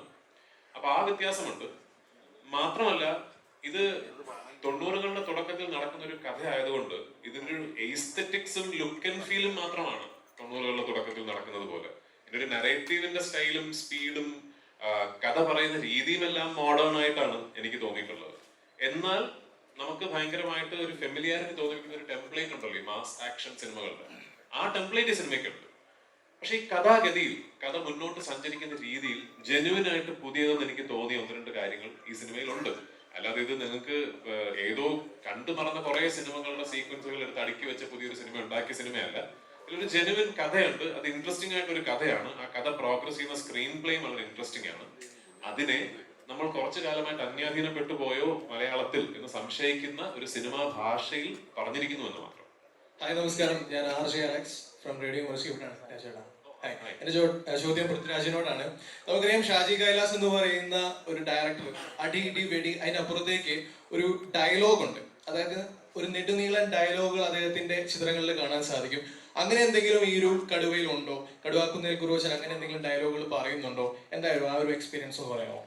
ഞാൻ നേരത്തെ പറഞ്ഞതിന്റെ ഒരു ആസ്പെക്ട് ആണ്. അതായത് നമ്മൾ ഈ 90കളുടെ തുടക്കത്തിലൊക്കെ നമ്മൾ കണ്ട് കൈയടിച്ചിരുന്ന സിനിമകളുടെ സ്വഭാവം ഈ വലിയ ഡയലോഗുകൾ പറഞ്ഞ് ആൾക്കാരെ കോരിത്തെരിപ്പിക്കുക എന്ന് പറയുന്ന ഒരു സ്വഭാവം അത്തരം സിനിമകൾ ഞാനും കൈയടിച്ചിട്ടുണ്ട് കേട്ടോ. ലാലേട്ടൻ്റെ, മമ്മൂക്കയുടെയും സുരേഷേട്ടൻ്റെ ഡയലോഗുകൾക്ക് ഞാനും തിയേറ്ററിൽ പോയി കൈയടിച്ചിട്ടുണ്ട്. പക്ഷെ ആ ഒരു ശൈലി സിനിമകൾക്ക് പൊതുവെ മാറി വരുന്നുണ്ട് അല്ലേ? ഈ വെർബോസ് ആയിട്ടുള്ള സിനിമകളിൽ നിന്ന് മാറി അങ്ങനെ നെടുനീളം ഡയലോഗുകൾ പറയുക എന്നുള്ളത് മാറിയിട്ടുള്ളൊരു തരം സിനിമകളാണ്. ഓഫ്കോഴ്സ് ജനഗണമനയിൽ നെടുനീളം ഡയലോഗുകൾ ഉണ്ടായിരുന്നു, അത് പക്ഷേ ഒരു കോടതി മുറിയിൽ പറയുന്ന വാദത്തിന്റെ ഭാഗമായിട്ട് വരുന്ന ഡയലോഗ്സ് ആണ്. കടുവയിലപ്പോ അങ്ങനല്ല. ഈ ഞാനോ വിവേകോ നിന്ന് ഭയങ്കര ലെങ്തി ഡയലോഗുകൾ പറഞ്ഞിട്ട് തിരിഞ്ഞ് സ്ലോ മോഷനിൽ നടന്നു പോകുന്ന അങ്ങനത്തെ സിനിമയല്ല. പക്ഷെ ഈ punch lines, mass moments, larger than life moments, ഒരു ഹീറോ റെപ്രസെന്റേഷൻ, ഇതെല്ലാം ഉള്ള സിനിമയാണ്. പിന്നെ എനിക്ക് തോന്നുന്നു ഷാജിയേട്ടൻ മുമ്പ് ചെയ്തിട്ടുള്ള സിനിമകളെക്കാൾ കൂടുതൽ ആക്ഷൻ ഉള്ള ഒരു പടമാണെന്ന് എനിക്ക് തോന്നുന്നു. ആ ആക്ഷൻ വളരെ സിനിമാറ്റിക് ലിബർട്ടി എടുത്ത് എന്ന് പറഞ്ഞ് ഇങ്ങനെ അങ്ങ് ഭയങ്കര അൺറിയൽ ആയിട്ടല്ല, എന്നാൽ ഒരു സിനിമാറ്റിക് ലിബർട്ടി ഒക്കെ എടുത്ത് വലിയ ലാർജർ ദാൻ ലൈഫ് രീതിയിൽ ഏറ്റവും കൂടുതൽ പണം ചെലവാക്കിയിരിക്കുന്നതും സമയം ചെലവാക്കിയിരിക്കുന്നതും എല്ലാം ഇതിലെ ആക്ഷൻ സീക്വൻസസ് ഷൂട്ട് ചെയ്യാൻ തന്നെയാണ്. Thank you so much. Hello. Okay. Mangalassery Neelakantan എന്ന് പറയുന്നത് മുല്ലശ്ശേരി രാജഗോപാൽ എന്ന് പറയുന്ന ഒരാളെ ബേസ് ചെയ്തിട്ടുള്ള ഒരു സിനിമയായിരുന്നല്ലോ. അതുപോലെ ഇതിലെ കടുവാക്കുന്നിൽ കുറുവച്ചൻ, മേലെ പറമ്പിൽ കുറുവച്ചൻ അഥവാ പാലയിലുള്ള ഒരു ജോസ് കുറുവിന കുന്നിൽ എന്ന് പറയുന്ന ഒരാളെ ബേസ് ചെയ്തുകൊണ്ടാണ് എന്നുള്ള രീതിയിൽ കമന്റ് ചെയ്തു. ആള് ഭയങ്കര കിടലുമാണ്, ലെജൻഡാണ്, അവർക്ക് അറിയാത്തവർക്കുള്ള കഥയാണ് കടുവ എന്ന് പറയുന്നത്. അപ്പൊ അതിലെന്തെങ്കിലും സത്യമുണ്ടോ? ഇങ്ങനൊരു റിയൽ ലൈഫ് പേഴ്സണുമായിട്ട് സിമിലാരിറ്റി ഉണ്ട്, അതിലൊരു ലിറ്റിഗേഷൻ ഉണ്ട് എന്ന് ഞാൻ അറിയുന്നത് തന്നെ ഈ ഒരു ലിറ്റിഗേഷൻ വരുമ്പോഴാണ്. ഇരുന്നുള്ളൂ ഒരു റിയൽ ലൈഫ് പേഴ്സണാലിറ്റിയുമായിട്ടൊരു സിമിലാരിറ്റി ഉണ്ടെന്നൊരു ക്ലെയിം ഞാൻ അറിയുന്നത് തന്നെ ഇതിനൊരു കോടതിയിൽ ഒരു ലിറ്റിഗേഷൻ വരുമ്പോഴാണ്. അതിനു മുമ്പ് എനിക്ക് ഇതിനെ കുറിച്ച് അറിയില്ല. അപ്പോൾ ലിറ്റിഗേഷൻ നടക്കുന്നത് റൈറ്ററും അവരും തമ്മിലാണ്. കോടതികളിൽ നിന്നും നമുക്ക് ഫേവറബിൾ ആയിട്ടുള്ളൊരു ഉത്തരവ് കിട്ടിയതിന്റെ അടിസ്ഥാനത്തിലാണ് നമ്മൾ ഈ സിനിമ ഇപ്പോൾ റിലീസിന് ഒരുക്കുന്നത്. ജിനു പത്തനംതിട്ടക്കാരനാണ് ഇതിന്റെ റൈറ്റർ. സ്വാഭാവികമായിട്ടും ജിനു വളർന്നു വന്ന കുട്ടിക്കാലവും ജിനുവിന്റെ നാടും നാട്ടുകാരും എല്ലാം ജിനുവിന് ഇൻസ്പിറേഷൻ ആയിട്ടുണ്ടാകാം സ്വാഭാവികമായിട്ടും. കഥ പ്യോർലി ഫിക്ഷണലാണ്. അത് ഞാൻ കഥ വായിച്ചതിന്റെ അടിസ്ഥാനത്തിൽ എനിക്ക് തോന്നിയിട്ടുള്ള കഥ പ്യോർലി ഫിക്ഷണലാണെന്നുള്ളതാണ്. എന്റെ അറിവിനെ കുറിച്ച് ഇത്രയേ ഉള്ളൂ. രാജുവിന്റെ പേര് സിറാജ്. രാജു ഇതിനു മുമ്പ് ഒരു അഭിമുഖത്തിൽ പറഞ്ഞിട്ടുണ്ട്, ഓരോ നടന്റെ ഉള്ളിലും അവനെ കുറിച്ച് ഒരു ആത്മവിശ്വാസവും അവന്റെ ഒരു മികവും ഉണ്ട്.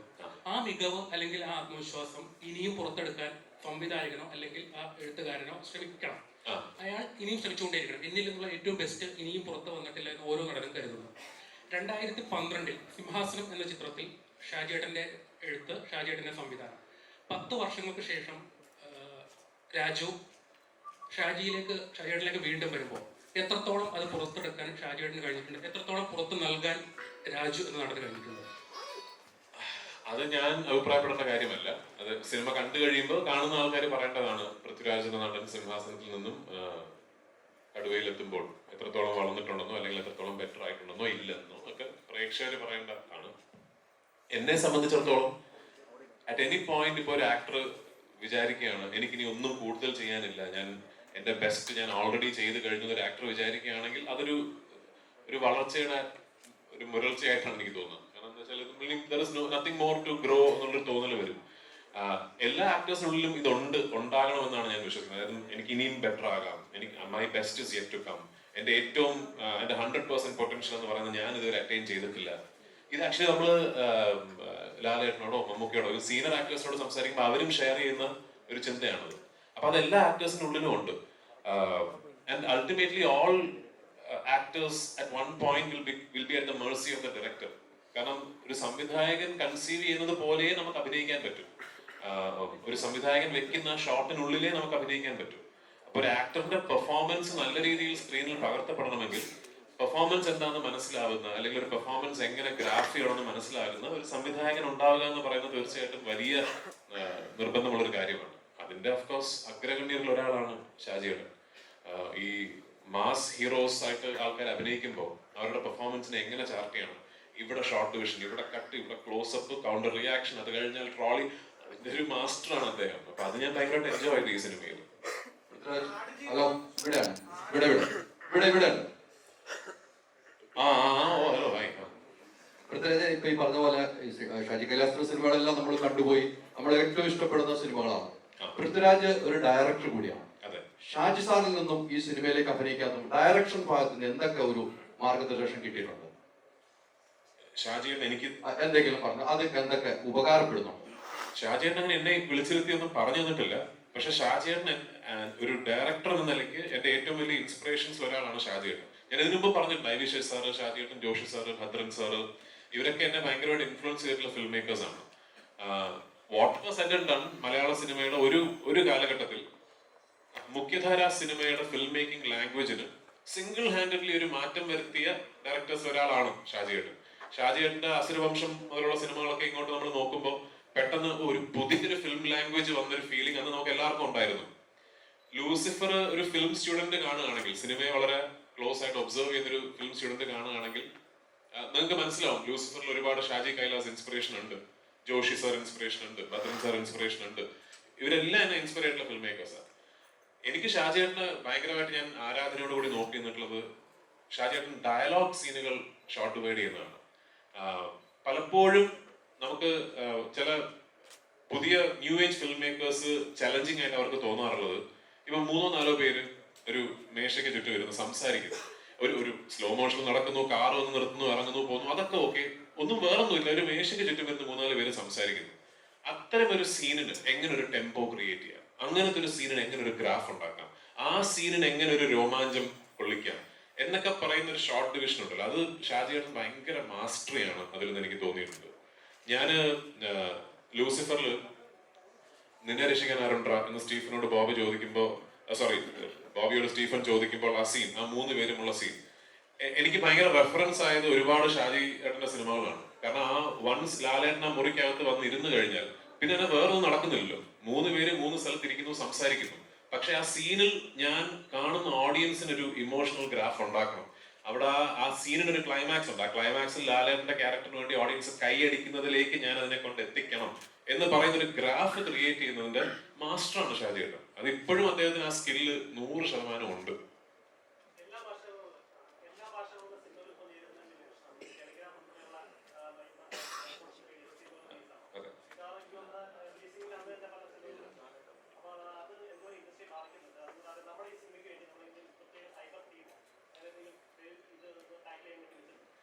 മലയാളത്തിൽ നിന്നല്ല, എല്ലാ ഭാഷകളിലെ എല്ലാ സിനിമകളും റിലീസിന് മുമ്പ് നമ്മളൊരു സൈബർ പ്രൊട്ടക്ഷൻ ടീമിനെ ഹയർ ചെയ്യാറുണ്ട്.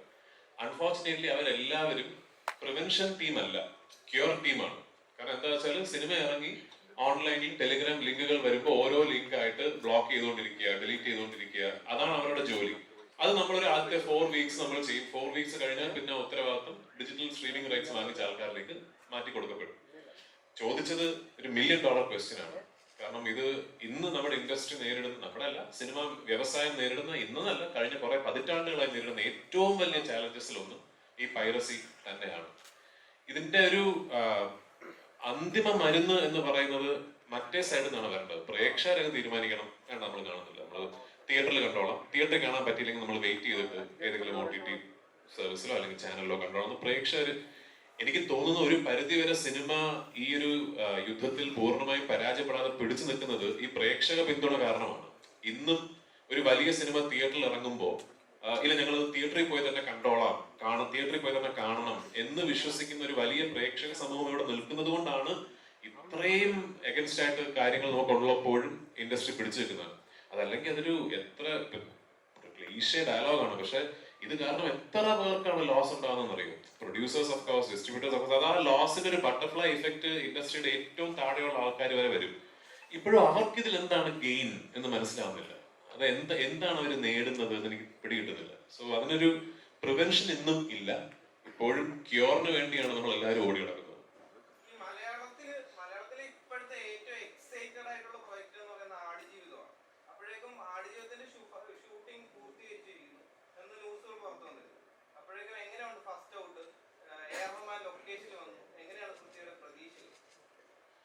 നിങ്ങളെല്ലാവരും പ്രതീക്ഷിക്കുന്ന പോലെയാണ് ആടുജീവിതത്തിനെ കുറിച്ച് ഞാനും പ്രതീക്ഷിക്കുന്നത്. ആടുജീവിതത്തിന്റെ ഷൂട്ടിംഗ് കഴിഞ്ഞു എന്ന് പറയുമ്പോൾ ആടുജീവിതത്തിന്റെ ഒരു 4 ദിവസത്തെ ഷൂട്ടിംഗ് ഇനി ബാക്കിയുണ്ട്. എന്റെ താടി കുറച്ചുകൂടെ വളർന്നിട്ട് ഞാൻ ഒരു 3 ദിവസം അതിൽ ഷൂട്ട് ചെയ്യും. പിന്നെ ഒരു ദിവസം പിന്നെ എപ്പോഴേലും ഒരു ടൈലന്റ് പോലെ, അതിനൊരു ധൃതിയില്ല. അത് സിനിമയുടെ എഡിറ്റിംഗ് വർക്കൊക്കെ കഴിഞ്ഞിട്ട് ചെയ്താലും കുഴപ്പമില്ല.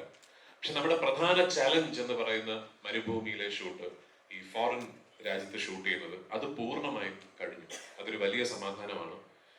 ഇത്രയും ഒക്കെ നമ്മൾ തടസ്സങ്ങൾ നേരിടേണ്ടി വന്നിട്ടും എവിടെയും ഒരു കോംപ്രമൈസിലേക്ക് ആ സിനിമ പോയില്ല എന്ന് പറയുന്നത് 100% ബ്ലസ്സി എന്ന സംവിധായകന്റെ അദ്ദേഹത്തിന്റെ ഒരു കഴിവും അദ്ദേഹത്തിന്റെ ഒരു കമ്മിറ്റ്മെന്റും കഴിഞ്ഞ 14 വർഷക്കാലമായിട്ട് അദ്ദേഹത്തിന്റെ ജീവിതം മാറ്റി വെച്ചിരിക്കുന്നത് ഈ ഒരു സിനിമയ്ക്ക് വേണ്ടിയാണ്. റഹ്മാൻ സാർ വന്നിരുന്നു. ഇൻഫാക്ട് റഹ്മാൻ സാർ ഞങ്ങളുടെ ഈ സിനിമയോട് കാണിക്കുന്ന ഒരു സ്നേഹം ഞങ്ങൾക്ക് ഭയങ്കര പ്ലസന്റ്ലി സർപ്രൈസിങ് ആണ്. അദ്ദേഹത്തിന് ഒറിജിനലി ഞങ്ങൾ പറഞ്ഞിരുന്നത് ഒറിജിനൽ പ്ലാൻ സിനിമയിൽ റീ റെക്കോർഡിങ്ങും ഒരു പാട്ടും എന്നുള്ളതാണ്. ഈ സിനിമയുടെ വർക്ക് തുടങ്ങി കഴിഞ്ഞിട്ട് അദ്ദേഹമായിട്ടാണ് ഇങ്ങോട്ട് 3 പാട്ടുകൾ തന്നത്. പിന്നെ റഹ്മാൻ സാർ എന്നെ ബ്ലസ് ചേട്ടനോട് അങ്ങനെ ഒരു സിറ്റുവേഷൻ ഇല്ലേ, അവിടെ റീ റെക്കോർഡിംഗ് വേണം, അവർ ചെറിയൊരു പാട്ട് ചെയ്യാം എന്ന് പറഞ്ഞിട്ട് വേറൊരു ബെദോയിൻ ബേസ്ഡ് ഒരു സോങ് ഈ ഷെഡ്യൂളിന്റെ സമയത്ത് വീണ്ടും അയച്ചു തന്നു. വെറുതെ ചോദിച്ചാണ് സാർ വരുമോ ജോർഡനിലേക്കെന്ന്. കുറച്ച് കഴിഞ്ഞ് അദ്ദേഹം തിരിച്ചു ഞാൻ കാൻ ഫിലിം ഫെസ്റ്റിവലിൽ പോയിട്ട് നേരെ അങ്ങോട്ട് നിങ്ങളുടെ ലൊക്കേഷനിലേക്കാണ് വരുന്നത് എന്ന് പറഞ്ഞ് നേരെ അങ്ങോട്ട് വന്നു. ഒരു 2.5 days ഞങ്ങളോടൊപ്പം ഉണ്ടായിരുന്നു. ഞങ്ങൾ റഹ്മാൻ സാറിനെ ഉൾപ്പെടുത്തി ആടുജീവിതത്തിന് വേണ്ടി ഒരു മ്യൂസിക് വീഡിയോ ഷൂട്ട് ചെയ്തു. അത് അദ്ദേഹമാണ് ആ മ്യൂസിക് വീഡിയോ അഭിനയിച്ചിരിക്കുന്നത്. സിനിമയുടെ റിലീസിനോട് അടുപ്പിച്ച് ഞങ്ങൾ ആ പാട്ടും ആ മ്യൂസിക് വീഡിയോയും റിലീസ് ചെയ്തു. അദ്ദേഹം അവിടെ വന്ന് ഞങ്ങളുടെ ക്രൂവിനോട് പെരുമാറുന്നതും ഈ സിനിമയെ കുറിച്ച് സംസാരിച്ചതും ആ സീൻ എടുത്ത് തന്നെ കാണിക്കാമോ, ഫുട്ടേജ് കണ്ടിട്ട് അഭിപ്രായം പറഞ്ഞതുമല്ല. അദ്ദേഹം പോയി കഴിഞ്ഞപ്പോൾ ഞങ്ങൾക്ക് എല്ലാവർക്കും പെട്ടെന്ന് നമ്മളെന്തോ ഭയങ്കര സംഭവം കേട്ടോ ചെയ്തുകൊണ്ടിരിക്കുന്നത് നമുക്കൊരു ഫീലിംഗ്. അപ്പൊ അതിന് അദ്ദേഹത്തിനോട് വലിയൊരു നന്ദിയുണ്ട് ഞങ്ങൾക്ക്. ആൻഡ് ഓഫ് കോഴ്സ് അദ്ദേഹത്തിന്റെ work in the film is very good. ഇവിടെ കിട്ടുന്നില്ല, മറ്റു ഭാഷകളിലേക്ക് കിട്ടുന്നുള്ളൂ എന്നുള്ളൊരു തോന്നൽ വരുന്നത് എവിടെയാണ്? എത്തരം സിനിമകളിലാണ് അല്ല. എനിക്ക് തോന്നിയിട്ടുള്ളത് ഈ ഒരു larger than life action mass entertainers ആണ് നമുക്ക് എപ്പോഴും. മലയാളത്തിലത്തെ സിനിമകൾ ഉണ്ടാകുന്നില്ല അങ്ങനെ ഒരു അടിച്ചുപൊളി ഫസ്റ്റ് ഡേ തിയേറ്റർ എക്സ്പീരിയൻസ്.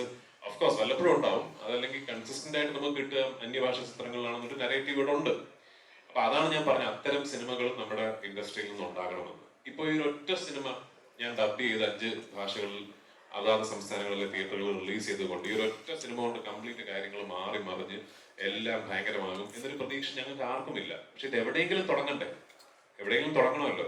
അടുത്ത സിനിമയാകട്ടെ, അല്ലെങ്കിൽ ഒരു പീരിയഡ് സിനിമ വരുമ്പോൾ നോക്കാം, അല്ലെങ്കിൽ ഒരു കേരളത്തിന് പുറത്ത് നടക്കുന്ന ഒരു കഥ, ഒരു പാൻ ഇന്ത്യൻ പോലെ നമുക്ക് അങ്ങനെ ഇത് തള്ളി പോകും. മാത്രമല്ല അങ്ങനെ നമ്മൾ ഇതിനെ കണ്ടുകൊണ്ടിരുന്നാൽ ഇത് ചില സിനിമകൾക്ക് മാത്രം നടക്കുന്ന ഒരു പ്രക്രിയയായി മാറും. ഈ വൈഡ് റിലീസ് എല്ലാ ഭാഷകളിലുമുള്ള വേർഷൻസ് എന്ന് പറയുന്നത്. അതാണ് ഞാൻ പറഞ്ഞത്, ഇതൊരു നോം ആകണം. ഇനിയിപ്പോ ഇങ്ങനെ ആയിരിക്കണം.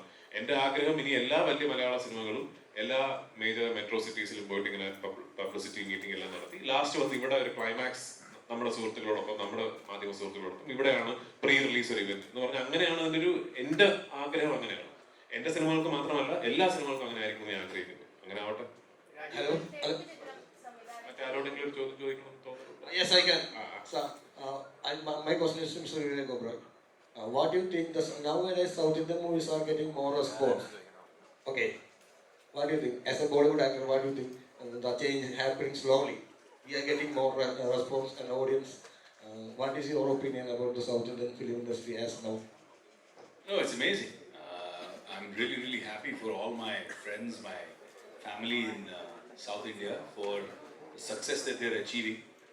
And the quality of Southern cinema has always been amazing. I truly believe that technicians from the South, directors, writers, DOPs, they have been not just in a best in India class, but world class.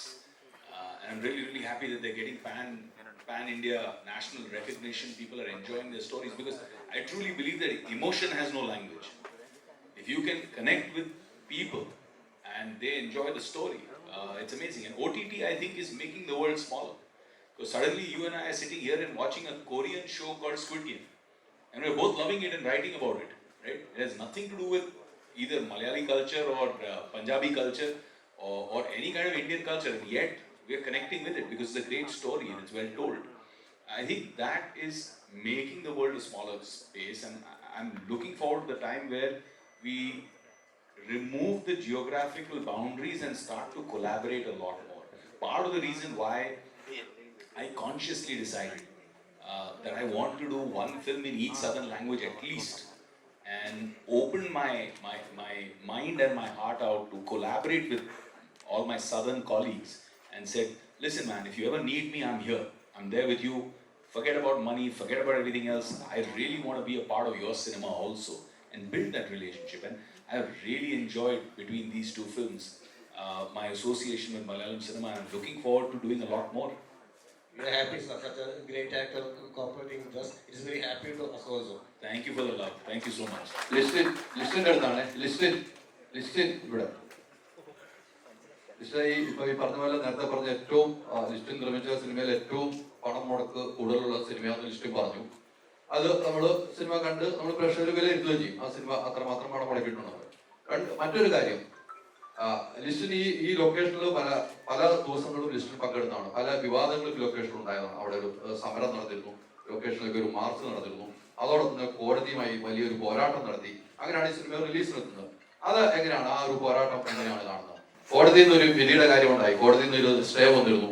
അത് കോടതിയിൽ ഇപ്പൊ നിങ്ങൾക്ക് അനുകൂലമായി എന്ന് പറയുന്നു, അവർ പറയുന്ന അനുകൂലമായിട്ടില്ല എന്ന് വീണ്ടും അവർ ഈ കോടതിയിൽ പോകുന്നു, ഇരുന്നാൽക്കൂടെ കോടതിയിൽ പോകുന്നു എന്ന് പറയുന്നു. അതെങ്ങനെയാണ് കാണുന്നത്?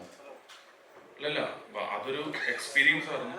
ഇതിനു മുമ്പ് ഞങ്ങൾ വിമാനം ചെയ്യുമ്പോഴും ഇങ്ങനെ ഒരു എക്സ്പീരിയൻസ് ഉണ്ടായിരുന്നു, എബി എന്ന് പറയുന്ന സിനിമയായിട്ടുള്ള. അപ്പോൾ അതുകൊണ്ടിട്ട് അത് വലിയൊരു പ്രശ്നമായിട്ട് തോന്നിയില്ല. പക്ഷെ ഇതൊരു പ്രോസസ്സാണ്.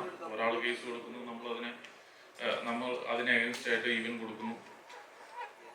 കുഴപ്പമില്ല, പരിപാടികളെല്ലാം ഓൾമോസ്റ്റ് സ്മൂത്തായിട്ട് തീർന്നിട്ടുണ്ട് അല്ലെ? ഈ അവിടെ ഉണ്ടായിരുന്നത് നിങ്ങളിപ്പോ ലൊക്കേഷൻ എല്ലാം പൃഥ്വിരാജോടൊപ്പം നിങ്ങൾ അവിടെ രണ്ടുപേരും ഉണ്ടാകുമ്പോൾ കുറെ രസകരമായ അനുഭവം ഉണ്ടായിട്ടുണ്ട്. അതിൽ ഏറ്റവും ഓർത്തെടുക്കാൻ പറ്റിയ ഒരു അനുഭവം എന്തായിരിക്കും പൃഥ്വിരാജുമായിട്ട് അവിടെ ഉണ്ടായ രസകരമായ അനുഭവം? ഇതിന്റെ ഒരു ക്ലൈമാക്സ് ഷൂട്ട് ചെയ്തുകൊണ്ടിട്ടിരിക്കുവായിരുന്നു കോട്ടയത്ത്. അപ്പൊ എന്താണെന്ന് വെച്ചാൽ ക്ലൈമാക്സ് ഒരു 8-9 ദിവസമായിരുന്നു പ്ലാൻ ചെയ്തത്. അത് പക്ഷേ ഒരു 14 ദിവസത്തോളം പീവിന് പോയി. അതുകൊണ്ടിട്ട് ഒത്തിരി ക്രൗഡ് ഉണ്ടായിരുന്നു. 10,000 ജൂനിയർ ആർട്ടിസ്റ്റുകൾ, പിന്നെ പള്ളി പെരുന്നാൾ, അങ്ങനത്തെയുള്ള ഒത്തിരി പരിപാടികളുണ്ടായിരുന്നു. അപ്പം ഇതിങ്ങനെ മാറിപ്പോയിട്ട് മുമ്പേ വിവേക് തന്നെ പറഞ്ഞ പോലെ നമ്മളിങ്ങനെ ഇടയ്ക്ക് ഷൂട്ട് ചെയ്യും, പിന്നെ അതങ്ങനെ എന്തെങ്കിലും ഒരു കാരണവശാൽ അത് നിന്നു പോകും, പിന്നെ വീണ്ടും അത് നെക്സ്റ്റ് ഡേ ഷൂട്ടാണ്. അപ്പോൾ അങ്ങനെ ഡേറ്റ്സ് തള്ളിപ്പോയപ്പോൾ വിവേക് ഓബറോയ്ക്കും ഡേറ്റ് ഇല്ല, രാജീവിനാണേലും ഇത് തീർത്തിട്ട് ആടുജീവിതത്തിന്റെ പ്ലസേഡും പറഞ്ഞുകൊണ്ടിട്ടിരിക്കുന്നു. അങ്ങനത്തെ പ്രശ്നങ്ങളുണ്ട്. അപ്പം ഞാനവിടെ നമ്മൾ ക്ലൈമാക്സ് ഷൂട്ട് ചെയ്യുക, വലിയ സെറ്റപ്പ് അവിടെ ഉണ്ട്, പള്ളി പെരുന്നാൾ, ആളുകൾ, കടകൾ, അങ്ങനത്തെയുള്ള കാര്യങ്ങളെല്ലാം. അപ്പം എന്താണെന്ന് വെച്ച് കഴിഞ്ഞാൽ അവിടെ നമ്മൾ ഈ പോത്തുകൾ, പന്നിക്കൂട്ടങ്ങളൊക്കെ ഇപ്പം ഇവനുണ്ടായിരുന്നു. അപ്പം 500 പന്നികൾ വന്നു കഴിഞ്ഞപ്പം ഇവൻ പറഞ്ഞ് എടുത്തുകൊണ്ട് പോകാൻ പറഞ്ഞു. അവിടെ ഉള്ളവർ തന്നെ അതിന് തന്നെ ഭയങ്കര മണമായിരുന്നു. അതുകൊണ്ടിട്ട് അത് എടുത്തുകൊണ്ട് പോകാൻ പറഞ്ഞു. ഈ പോത്തെന്ന് പറഞ്ഞു കഴിഞ്ഞാൽ ഭയങ്കര വലുപ്പമുള്ള പോത്താണ്. അപ്പോൾ എന്താണെന്ന് വെച്ചാൽ അതിങ്ങനെ ഒത്തിരി പോത്തുകളുണ്ട്. അപ്പോൾ അതിനാണെങ്കിലും ഇത് ഡെയിലി ഭയങ്കര എക്സ്പെൻസ്. ഇതിനൊരു 1.5 ലക്ഷം രൂപ ആവും. അത്രയും പോത്തുകൾക്ക് 1.5-2 ലക്ഷം രൂപ ആവും ഭക്ഷണം തന്നെ കൊടുക്കാനായിട്ട്. അപ്പോൾ അത് കൊടുത്ത് ഇങ്ങനെ മെയിൻറ്റെയിൻ കൊണ്ടിട്ടിരിക്കുകയാണ്. അപ്പോൾ ഈ ഡേറ്റ് ഇങ്ങനെ തള്ളിപ്പോയപ്പോൾ പറഞ്ഞ്, അതായത് ഇവർക്ക് ഡേറ്റ് ഇല്ല, അതായത് വിവേക് ഓബറോയ്ക്ക് ഡേറ്റ് ഇല്ല, എനിക്ക് പോകണം ലിസ്റ്റിന്, ഇത് പെട്ടെന്ന് എൻ്റെ എടുത്തിട്ട് തീർക്കാൻ വേണ്ടിയിട്ട് പറയാം, എനിക്ക് വേറെ കമ്മിറ്റ്മെൻ്റ് ഉണ്ടെന്നൊക്കെ പറഞ്ഞു. അപ്പോൾ ഈ പോത്ത് തന്നവൻ പറഞ്ഞ്, ലിസ്റ്റിനെ നാളെയും കൂടെ ഉള്ളു, ഈ പോത്തിൻ്റെ ഷോട്ട് എടുക്കുന്നില്ല. പോത്തിനോട് പറഞ്ഞ്, ലിസ്റ്റിനെ ഈ ഞായറാഴ്ച ഇത് വെട്ടാനുള്ള പോത്താണ്, നിങ്ങൾ ഷൂട്ട് ചെയ്യുകയോ ഷൂട്ട് ചെയ്തില്ലയോ? അതില്ലാത്ത ഞാൻ പറഞ്ഞു, എടാ നീ ഒന്നുകൂടെ വെയിറ്റ് ചെയ്യും, ഇതിനുള്ള ഭക്ഷണം നമ്മളിപ്പോൾ കൊടുക്കാം, നമ്മൾ തരാം. ഭക്ഷണത്തിൻ്റെ അല്ല, നിങ്ങൾ ഭക്ഷണം തന്നാലും പൈസ ഒന്നുമല്ല പ്രശ്നം, ഈ ഞായറാഴ്ച വെട്ടാൻ പോത്തില്ല, സംഗതി ഞായറാഴ്ച പോത്ത് കൊടുക്കണമെന്ന് പറഞ്ഞു. അപ്പം ഞാൻ ചെന്ന് ഷാജിനോട് പറഞ്ഞു, ഷാജിന് ഇപ്പം വിവേക് ഓബറോയ്ക്ക് ഡേറ്റ് ഇല്ലായിരിക്കും, പൃഥ്വിരാജിന് ഡേറ്റ് ഇല്ലായിരിക്കും, പക്ഷെ പോത്ത് അവിടെ കിട്ടത്തില്ല.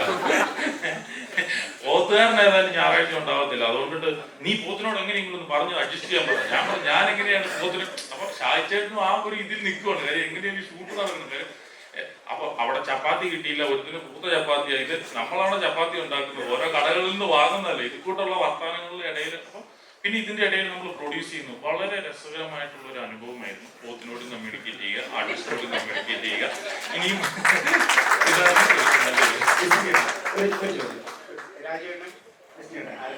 അതായത് നമ്മുടെ പറയുന്നുണ്ട് ഈ അടുത്ത സമയത്ത് തന്നെ റിയലിസ്റ്റിക് സിനിമകളാണ് മലയാളത്തിൽ കൂടുതൽ വന്നിട്ടുള്ളത്. അപ്പം നമ്മുടെ അന്യഭാഷാ സിനിമകളിലൊക്കെ ഈ നായകൻ അമാനുഷിക കഥാപാത്രം പോലെ തല്ലുന്നു, പോലീസിനെ അടിക്കുന്നു, അങ്ങനെയൊക്കെയുള്ള കഥാപാത്രങ്ങൾ വരും. അപ്പോൾ അത്തരം കഥാപാത്രങ്ങൾ മലയാളത്തിൽ നമ്മൾ ഉപയോഗിക്കുമ്പോൾ അല്ലെങ്കിൽ ഒരു സിനിമയായിട്ട് വരുമ്പോൾ അതിനെന്തെങ്കിലും തരത്തിലുള്ള വിമർശനങ്ങൾ, ഒരു നിരൂപക വശത്ത് നിന്ന് ഒരു എഴുതി കൊല്ലുന്ന രീതി പ്രവണതയൊക്കെ ഉണ്ടാവാൻ സാധ്യതയുണ്ട്. അതിനെ എങ്ങനെ നോക്കിക്കാണും? എല്ലാ സിനിമകളും എല്ലാവർക്കും ഇഷ്ടപ്പെട്ടു എന്നൊരു കാവിയേറ്റ് ഒന്നും ആർക്കും വെക്കാൻ പറ്റില്ല. എനിക്ക് തോന്നിയിട്ടുള്ളത് ഒരു സിനിമയുടെ റിലീസിന് മുമ്പായിട്ട് വളരെ ഓണസ്റ്റ് ആയിരിക്കണം ആ സിനിമയുടെ മേക്കേഴ്സ്. ഇപ്പൊ നിങ്ങളോട് ഈ സിനിമ എന്താണെന്ന് ഞങ്ങൾ സംസാരിക്കുമ്പോൾ പൂർണ്ണ സത്യസന്ധതയോടുകൂടിയാണ് ഞങ്ങൾ പറയുന്നത് ഇത് എത്തരത്തിലുള്ള സിനിമയാണ്, എത്തരത്തിലുള്ള സിനിമ ചെയ്യാനാണ് ഞങ്ങൾ അറ്റംപ്റ്റ് ചെയ്തിരിക്കുന്നത്, എത്തരത്തിലുള്ള സിനിമ കാണാൻ പ്രതീക്ഷിച്ച് വേണം നിങ്ങൾ വരാൻ. എല്ലാം ഞങ്ങൾ പറഞ്ഞിട്ടുണ്ട് അല്ലെ. അപ്പോ ആ കാര്യത്തിൽ യാതൊരുവിധ കൺഫ്യൂഷനും ഇനി ഉണ്ടാകാൻ പാടില്ല എന്ന് എനിക്ക് തോന്നുന്നു. ഇതൊക്കെ പറഞ്ഞാലും നായകൻ 10 പേരെ ഇടിക്കുന്ന സീൻ ഇതിലുണ്ട്. നായകൻ ഭയങ്കരമായി 5-6 പേര് ഒരുമിച്ച് വന്നാലും നായകനെ കീഴ്പ്പെടുത്താൻ കഴിയുന്നില്ല എന്ന് തോന്നിക്കുന്ന ആക്ഷൻ സീക്വൻസുകൾ ഇതിലുണ്ട്. അതെല്ലാം ഈ സിനിമയിലുണ്ട്. ഒപ്പം അത്തരം സീനുകൾക്ക് ഒരു മോട്ടിവേഷൻ ആയിട്ട് വരുന്ന ഒരു ഇൻട്രസ്റ്റിംഗ് ആയിട്ട് ഒരു കഥയും ഈ സിനിമയ്ക്ക് ഉണ്ടെന്നാണ് എന്റെ വിശ്വാസം. അല്ലാതെ കുറെ ഒരു 5 ഫൈറ്റ് എടുത്തിട്ട് ഈ ഫൈറ്റുകൾക്കിടയിൽ കുറച്ച് സീനുകൾ കുത്തിക്കയറ്റി അങ്ങനത്തെ ഒരു സിനിമയല്ല. അത് ഇൻട്രസ്റ്റിംഗ് ആയിട്ട് ഒരു പ്ലോട്ട് ഉണ്ട്, കഥയുണ്ട്. ആ കഥാഗതി സഞ്ചരിക്കുന്ന രീതി വളരെ ഇൻട്രസ്റ്റിംഗ് ആണ്. എന്നാൽ ഈ പറഞ്ഞ എല്ലാം ഇതിലുണ്ട്. ഇപ്പൊ നിങ്ങൾ ഈ സിനിമ കണ്ടിട്ട് നിങ്ങളുടെ ചോദ്യങ്ങൾ ഒരാൾക്ക് 7 പേരെ ഇടിക്കാൻ പറ്റുമോ എന്നൊക്കെയാണെങ്കിൽ ഈ സിനിമയ്ക്ക് യാതൊരു പ്രസക്തിയുമില്ല. ഈ സിനിമ ഞാൻ കണ്ടു, തിയേറ്ററിൽ ഞാൻ എൻജോയ് ചെയ്തു. എനിക്ക് ആക്ഷൻ സിനിമകളും ഇത്തരം ഫൈറ്റുകളൊക്കെ കാണാൻ ഇഷ്ടമാണ്. ഒപ്പം ഇൻട്രസ്റ്റിംഗ് ആയിട്ടൊരു കഥയും രസകരമായിട്ടുള്ള കുറെ സീനുകളും ഞാൻ കണ്ടു എന്നതാണ് നിങ്ങൾക്ക് ഈ സിനിമ കണ്ടു കഴിഞ്ഞിട്ട് തോന്നേണ്ടത് എന്നുള്ളതാണ് എന്റെ ആഗ്രഹം. അതിനുവേണ്ടിയാണ് ഈ സിനിമ ഞങ്ങൾ ചെയ്തിരിക്കുന്നത്. അതിനപ്പുറത്തേക്ക് സിനിമയ്ക്ക് ഒരു ക്ലെയിമും ഇല്ല. അതിനപ്പുറത്തേക്ക് ഈ സിനിമ ഇത്തരത്തിലുള്ള സിനിമയാണെന്നോ അത്തരത്തിലുള്ള സിനിമയാണെന്നോ ഒരു അവകാശവാദങ്ങളും ഇല്ലാത്ത സിനിമയാണ്. പിന്നെ എനിക്കൊരു തോന്നലുണ്ട്, നമ്മൾ മലയാളത്തിൽ നല്ല സിനിമകൾ എടുത്തുകൊണ്ടിരിക്കുന്ന കാലമാണ് ഇപ്പോൾ. ഒപ്പം ഇങ്ങനത്തെ സിനിമകൾ ഉണ്ടാകണം എന്നൊരു തോന്നൽ എനിക്കുണ്ട്. ഒരു പ്രത്യേക ടൈപ്പ് സിനിമകൾ ചെയ്യാൻ പറ്റാത്ത ഇൻഡസ്ട്രിയാണ് മലയാളം ഇൻഡസ്ട്രി. എന്നൊരു നരേറ്റീവ് ഉണ്ടാകാൻ പാടില്ല. എല്ലാം നമുക്ക് ചെയ്യാൻ പറ്റണം എന്നുള്ളതാണ് എന്റെ ആഗ്രഹം.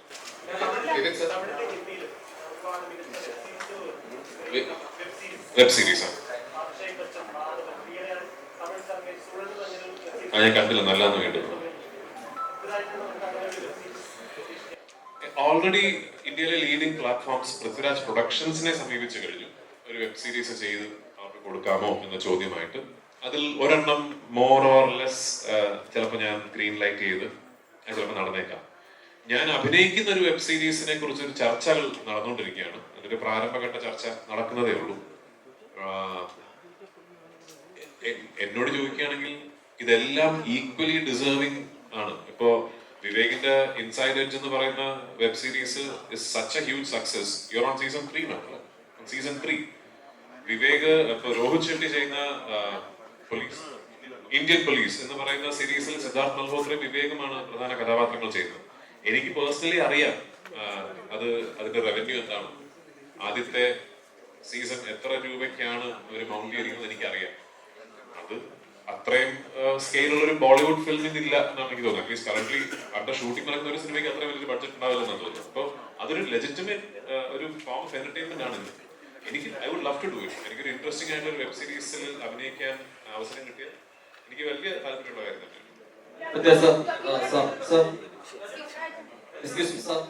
ഇതുവരെ ചോദിച്ചിട്ടില്ലാത്തവർ ചോദിക്കുന്നതായിരിക്കും. സാർ പറഞ്ഞല്ലോ സച്ചി സാർ തുടങ്ങി വെച്ച ഒരു ഈഗോയിസ്റ്റിക് ക്യാരക്ടേഴ്സ് അതിന്റെ ഒരു ട്രിലോജി ആയിട്ട് ഈ സിനിമ പറയാൻ ആഗ്രഹിക്കുന്നു പറഞ്ഞല്ലോ. അപ്പോ നമ്മള് അതിന്റെ അയ്യപ്പനും കോശിയിലെ ആ കോശി കുര്യന്റെ ഒരു ആ ലുക്സും ആ ഒരു പിക്ചറും പിന്നെ ഇതിലെ കടുവയിലേക്ക് വരുമ്പോൾ കടുവാക്കുന്നിൽ കുറവാച്ചന്റെ ഒരു പിക്ചർ നമ്മളൊരു സിമിലാരിറ്റീസ് നമുക്ക് കാണാൻ സാധിക്കുന്നുണ്ട്. അപ്പോ അങ്ങനെ ആ ഒരു ക്യാരക്ടേഴ്സ് തമ്മിൽ എന്തെങ്കിലും സിമിലാരിറ്റീസ് ഈഗോയിസ്റ്റിക് ആയിട്ടുള്ള എന്തെങ്കിലും എലമെന്റ്സ് ഇതിലുണ്ടോ?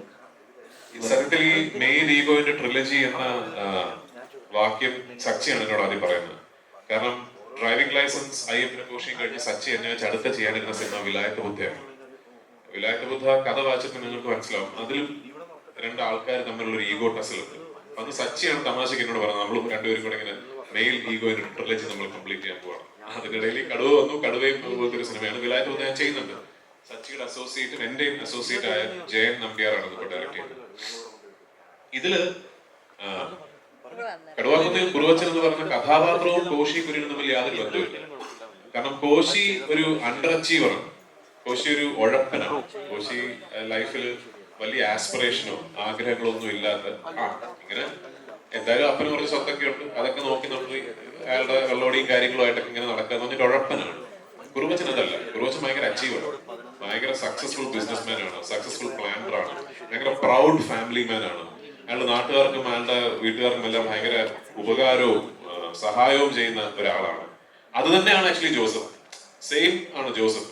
ഇൻഫാക്ട് കുറുവച്ചൻ ജോസഫും തമ്മിൽ ആദ്യം കാണുന്ന സീനിൽ കുറുവച്ചൻ ജോസഫിനോട് ആദ്യം പറയുന്നത് എടോ താൻ ഞങ്ങൾ പാലാക്കാരുടെ അഭിമാനമാകട്ടോ എന്നാൽ ജോസഫിനോട് കുറുവച്ചൻ ആദ്യം പറയുന്നത്. അപ്പൊ അത്തരത്തിൽ 2 ക്യാരക്ടേഴ്സ്. അപ്പൊ അതിൽ ഭയങ്കര ഡിഫറൻസ് ഉണ്ട് characters. Thank you. We have some huge fans here. Sorry? The question is to Vivek Oberoi, sir. Vivek. So we have some huge fans of the show inside and here. Thank So you. actually, we would like to know if there will be a 4th season coming up for the series. Even I'd like to know. No, I think, you know, the contract that we all signed was a 3-season contract. It's one of Amazon's most successful shows. And Prime Video's very excited about planning the future of it. Because I think it was also India's first Emmy-nominated show. So it's done phenomenally well for both the platform, for all of us involved. But I think the plan is to decide whether to do a 4, 5, 6. You know, you have 1, 2, 3, and then whether there is a plan to decide a 4, 5, 6, which is why the end of 3 is open-ended, because they may look at doing that. But that's a big commitment from everybody involved, right? So we started when nobody even heard of OTTs in India at that time, and now it's a big craze. So currently with the same platform, with Prime Video, I'm doing India's biggest show, I think. It's called Indian Police Force, which Rohit Shetty has created his, like you have the Marvel Comics universe, the MCU, you have the RCU, which is Rohit's cop universe.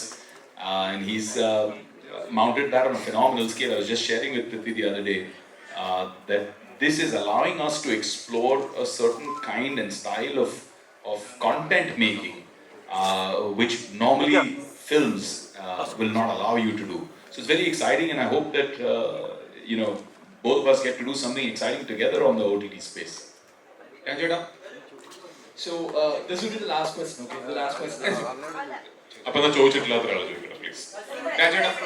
അയ്യോ, ഒരുപാട്. Okay, so ചോദിക്കാത്ത ആരെങ്കിലും രാജേട്ടാ ഇവിടെ വന്ന്